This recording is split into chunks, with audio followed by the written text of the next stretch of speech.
अस्सलामु अलैकुम नाज़रीन, उम्मीद करता हूँ आप सब खैर व आफियत से होंगे। आइए आज हम याद करेंगे तमाम गुनाहों की बख्शिश के लिए दुआ मांगे। तो कौन सी दुआ मांगे आज हम याद करेंगे। बिस्मिल्लाहिर्रहमानिर्रहीम।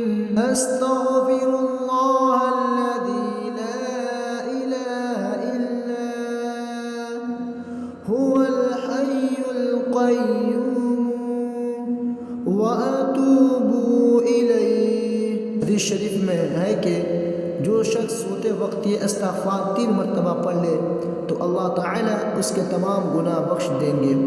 खा व समंदर की झाग के बराबर या सितारों के तादाद के बराबर या रेत के बड़े टीले के ज़ात के बराबर या दुनिया के दिनों के बराबर हो तो भी अल्लाह ताला उसके गुनाह माफ़ फरमा देंगे। वीडियो अच्छा लगे तो शेयर करें।